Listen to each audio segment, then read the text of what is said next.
ಭಾರತವು ಕೃಷಿ ಪ್ರಧಾನವಾದ ದೇಶ. ಇದರಲ್ಲಿ ಹೈನುಗಾರಿಕೆಗೆ ತುಂಬಾ ಪ್ರಾಮುಖ್ಯತೆಯನ್ನು ಕೊಡಲಾಗಿದೆ. ಹೈನುಗಾರಿಕೆಯಲ್ಲಿ ತುಂಬಾ ಬೆಳವಣಿಗೆಯನ್ನು ಪಡೆದು ಆರ್ಥಿಕ ಬೆಳವಣಿಗೆಯನ್ನು ಸಾಧಿಸುವಲ್ಲಿ ಭಾರತದ ರೈತರು ಯಶಸ್ವಿಯಾಗಿದ್ದಾರೆ. ಅದರಲ್ಲಿ ಈ ಕರ್ನಾಟಕದ ರೈತರು ಮುಂಚೂಣಿಯಲ್ಲಿ ಇದ್ದಾರೆ. ಹೈನುಗಾರಿಕೆಯಲ್ಲಿ ಜಾನುವಾರು ಸಾಕಣೆ ಅತಿ ಮುಖ್ಯ.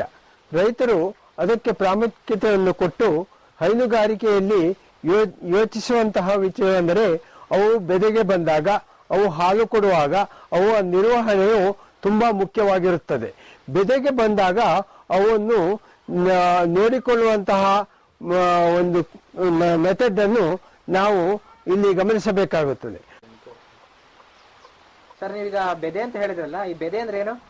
ಬೆದೆ ಅಂದ್ರೆ ಹೆಣ್ಣು ಏನಿರುತ್ತೆ ಅದು ಲೈಂಗಿಕ ಅಪೇಕ್ಷೆಯನ್ನು ಬಯಸಿ ಬರುವಂತಹ ಒಂದು ಪ್ರಕೃತಿಯ ಕ್ರಿಯೆಯನ್ನೇ ಬೆದೆ ಎಂದು ನಾವು ಹೇಳುತ್ತೇವೆ. ಸರ್, ಈಗ ನೀವು ಬೆದೆ ಅಂತ ಹೇಳಿದ್ರಿ, ನಮ್ಮ ಹಸು ಬೆದೆಗೆ ಬಂದಿ ಅಂತ ನಮ್ಗೆ ಹೆಂಗ್ ಗೊತ್ತಾಗುತ್ತೆ? ಹಸುಗಳ ಬೆದೆಗೆ ಬಂದಾಗ ಅರಚುತ್ತವೆ, ಬಾಲ ಎತ್ತಿಕೊಂಡು ತುಳುಕು ತುಳುಕು ಮೂತ್ರವನ್ನು ಮಾಡುತ್ತವೆ, ಕಣ್ಣಿನಲ್ಲಿ ಹೊಳಪು ಬರುತ್ತದೆ, ಒಂದರ ಮೇಲೆ ಒಂದು ಹಾರುತ್ತವೆ, ಅದರ ಜೊತೆಗೆ ಆಹಾರದ ಕಡೆ ಗಮನ ಇರುವುದಿಲ್ಲ. ಇವೆಲ್ಲದೆ ಕಚ್ಚೆಯ ಹಿಂಭಾಗ ಕೆಂಪಾಗುತ್ತದೆ. ನೋಡಿ, ಈಗ ನೀವು ಏನ್ ಗಮನಿಸ್ತಿದ್ದೀರಿ ಅಂತಂದ್ರೆ ಈ ಹಸುವಿನ ಕಣ್ಣು ತುಂಬಾ ಹೊಳಪಾಗಿದೆ, ಕಿವಿಗಳು ನಿಂತಲ್ಲಿ ನಿಲ್ಲುವುದಿಲ್ಲ, ಜೊತೆಗೆ ಬಾಲವನ್ನು ಎತ್ತಿಕೊಂಡು ಸ್ವಲ್ಪ ಸ್ವಲ್ಪ ಮೂತ್ರವನ್ನು ಮಾಡುತ್ತವೆ. ಹಸುಗಳು ಬೆದೆಗೆ ಬಂದಾಗ ಇನ್ನೊಂದು ಲಕ್ಷಣವೆಂದರೆ ನಿಂತಲ್ಲಿ ನಿಲ್ಲುವುದಿಲ್ಲ, ಜೊತೆಗೆ ಆಹಾರವನ್ನು ಅವು ತೆಗೆದುಕೊಳ್ಳುವುದಿಲ್ಲ. ಹಸುಗಳು ಬೆದೆಗೆ ಬಂದಾಗ ಅವುಗಳ ಮಡುವಿನಲ್ಲಿ ಒಂದು ನೀರಿನ ಬಣ್ಣದ ವಸ್ತು, ದ್ರವ ರೂಪದ ವಸ್ತುವು ಬರುತ್ತದೆ.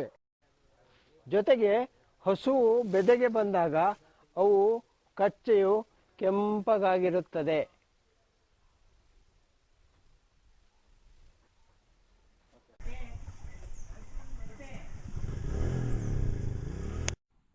ಹಸುವು ಬೆದೆಗೆ ಬಂದಾಗ 24 ತಾಸು ಬೆದೆಯಲ್ಲಿರುತ್ತದೆ. ಅದರಲ್ಲಿ 3 ಭಾಗವನ್ನಾಗಿ ನಾವು ವಿಂಗಡಿಸುತ್ತೇವೆ.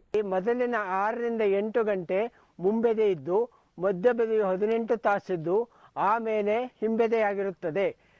ಮಧ್ಯ ಬೆದೆಯ ತುದಿಯಲ್ಲೂ ಮತ್ತು ಹಿಂಬೆದೆಯ ಮೊದಲಿನಲ್ಲೂ ಕೃತಕ ಗರ್ಭಧಾರಣೆ ಮಾಡಿಸುವುದರಿಂದ ಗರ್ಭಧರಿಸುವ ಶೇಕಡಾಂಶಗಳು ಜಾಸ್ತಿ ಆಗುತ್ತವೆ. ಮಧ್ಯ ಬೆದೆಯಲ್ಲಿ ಹಸುವಿನ ಜನನೇಂದ್ರಿಯದಿಂದ ಲೋಳೆಯಂತಹ ಒಂದು ದ್ರವ ಹೊರಸೂಸುತ್ತದೆ. ಆ ಲೋಳೆಯಂತಹ ದ್ರವವು ಗ್ಲಾಸಿನ ಬಣ್ಣವಾಗಿ ಇರುತ್ತದೆ. ಮುಂಬೆದೆಯಲ್ಲಿ ತಾನು ಬೇರೆ ಹಸುವಿನ ಮೇಲೆ ಹತ್ತುತ್ತದೆ, ಆದರೆ ಮಧ್ಯಬೆದೆಯಲ್ಲಿ ಬೇರೆ ಹಸುವನ್ನು ತನ್ನ ಮೇಲೆ ಹಾರಿಸಿಕೊಳ್ಳಲು ಇಷ್ಟಪಡುತ್ತದೆ. ಬೆದೆಯಲ್ಲಿ ಹಸುಗಳು ಅರಚುವುದು ಅಥವಾ ಕುಣಿದಾಡುವುದು ಮಾಡುವುದಿಲ್ಲ. ಇಂತಹ ಬೆದೆಯನ್ನು ಮೂಕ ಬೆದೆ ಎಂದು ಕರೆಯುತ್ತಾರೆ. ಮೂಕ ಬೆದೆಯಲ್ಲಿ ಹಸುಗಳ ಕಚ್ಚೆಯು ಕೆಂಪಾಗಿರುತ್ತದೆ, ಅವು ಅರಚುವುದಿಲ್ಲ.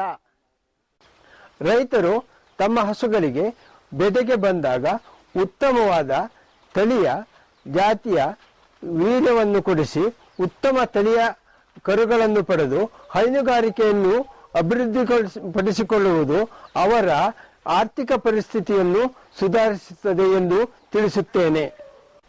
ಆದ ಕಾರಣದಿಂದ ಹಸುಗಳು ಬೆದೆಗೆ ಬಂದಾಗ ಅವುಗಳಿಗೆ ಕೃತಕ ಗರ್ಭಧಾರಣೆಯನ್ನು ಮಾಡಿಸುವುದು ತುಂಬಾ ಅವಶ್ಯಕವಾಗಿದೆ ಎಂದು ರೈತರಿಗೆ ಒಂದು ಸಂದೇಶವನ್ನು ನೀಡುತ್ತಿದ್ದೇನೆ.